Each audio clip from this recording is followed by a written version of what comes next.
Rowdy Nation TV, welcome back to the channel. Click that like button, subscribe to the channel. Clicking that like button will help the channel out a lot. For all the people who've already subscribed to my channel, I'd like to say thanks once again. Let's get it. The Mac Baller Brims, a set of bloods from the Bronx, New York. The officials like to call them the most dangerous gang in the city. Now, when this article came out right here, it said that the Mac Baller Bloods, they dominated Rikers Island, where they control the contraband and decide who lives or dies, according to jail sources. According to some officials, they say that they're the top dogs in the city. There are more of them than any other Bloods, and they're highly organized, extremely violent, very powerful, and other gangs fear them. The gang, which also calls itself the Mac Baller family, is based in the Bronx and has tentacles all across the city, especially in Brooklyn and in Staten Island, as well as upstate and New Jersey. The violence that this gang has unleashed has claimed at least 5 innocent bystanders, 3 of them teenage girls. They include Vada Vasquez, 15, a Bronx student who miraculously survived being hit in the head with a stray bullet during a revenge attack on the gang by its well-armed rival, the Gorilla Stone Bloods, in 2009. Another victim was not so lucky. Bronx prom queen Samantha Guzman, 18, died in a spray of bullets on Mother's Day 2006 when she and her friends wandered into the Mac Baller shootout in the Bronx. The gang's reach extends along the eastern seaboard, where the gang's operations, gun running, robbery, and kidnapping can be found in Maryland, Virginia, the Carolinas, Kentucky, and Georgia. And one remarkably brazen assault in March, jail Mac Baller member Kelvin Melton orchestrated the abduction of a North Carolina prosecutor's father. Now, you know that's crazy right there. That's high stakes right there, where you're reaching out and you snatching a prosecutor's father. That's big time right there, right? The snatching was a retaliation.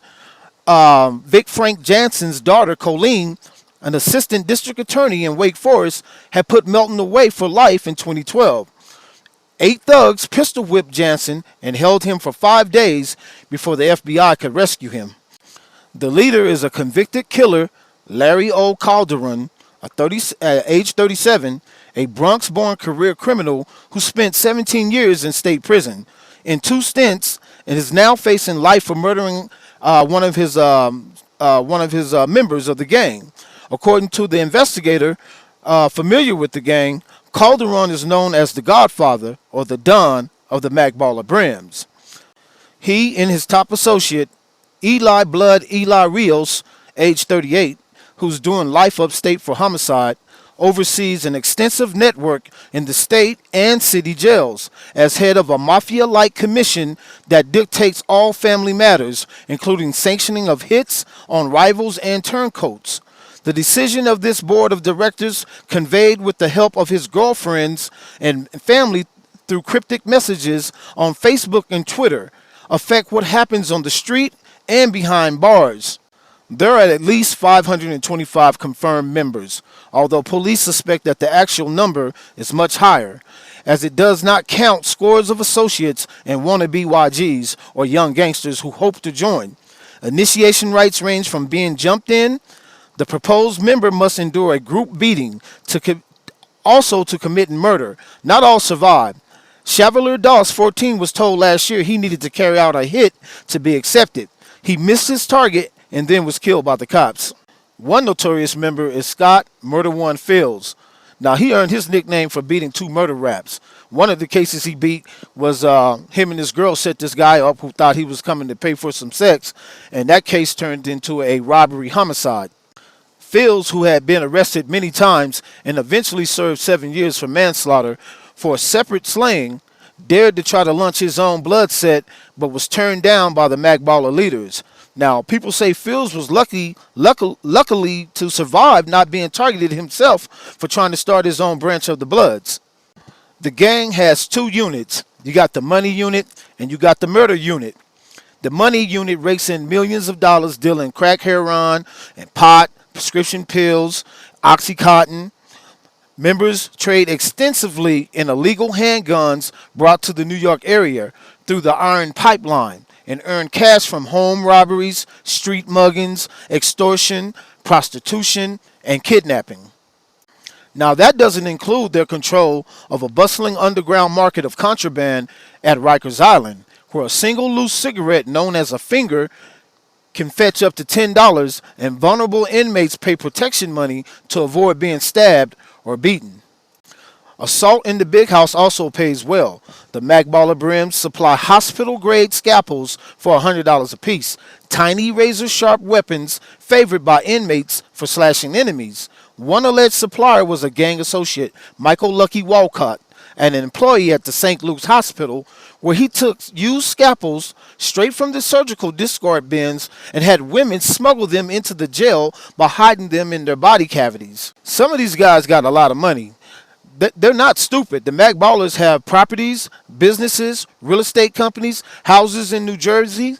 Like Italian gangsters, the MBBs, the Mac Baller Brims, have their own language and customs, which date to the 1969 in California, in a group once called the LA Hat Gang. Their name changed in 1970s to the 5'9 Brims. Their home turf being at 59th Street in South LA's Harvard Park, as the Bloods grew and unified out west before an East Coast branch was created in 1993. That occurred when jail leader Omar Porti established the United Blood Nation in Rikers to battle the more powerful Latin kings. Known as OG Mac, the original gangster, Porti set up 10 sets of Bloods across the city. One was named the 5'9 Brims after its LA counterpart, though it operated independently. The Mac Baller Brims, which formed in 2001, are the most powerful of the 4 Brim sets in New York. When this article came out, Calderon, the leader, he got busted in April along with 60 other suspected Mac Baller members and is facing murder charges for allegedly killing one of his own members. Gang member Frank Russell participated in a botched and unsanctioned home invasion robbery in 2011, in which one of the Mac Baller Brim members was killed and another, Gio Ramirez, was wounded. Instead of helping his companion, Russell bolted and left Ramirez behind. Calderon and Rios then allegedly put a hit on Russell, who was killed by 3 associates. The charges state Rios could face more time, but is already serving life for a cold-blooded slaying on a Bronx street in 2004.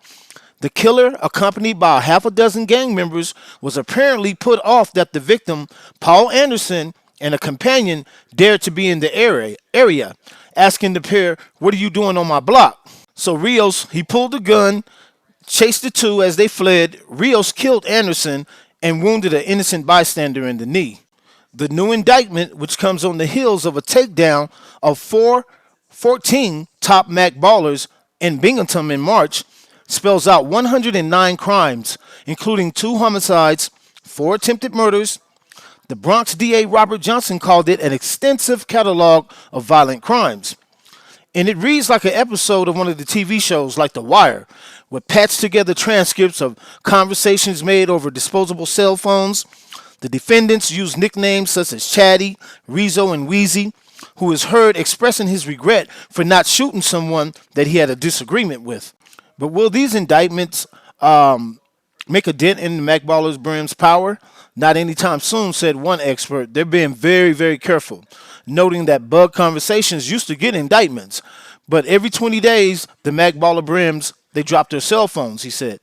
And he said there is no slowing the stream of young gangsters, young bloods, trying to get in, trying to get admission to this gang. There's no, you got wannabes and YGs that want to be Mac Ballers now. And one of the guys in jail said the new generation is supplying bodies so fast, even Rios can't keep up. He was heard remarking to one of the youths, the gang's newest prison arrivals, "Most of the kids you got me locked up with, I don't even know."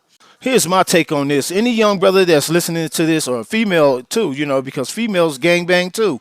This is not the way. This is not the life you want to lead. You know what I'm saying? Because eventually it's just going to lead to death or imprisonment for the rest of your life. We don't support or try to glorify this behavior. And I understand that people, I haven't walked in their shoes, and like I said before, everybody got a past, everybody got a story. But this right here, like they said, if you know better, you'll do better. And I think that this is just spreading across the nation. This is just one city out of 50 something states that has the same problem with the black and brown people killing each other. Like I said, Rowdy Nation TV, we don't support that. Click that like button, subscribe to the channel. We out.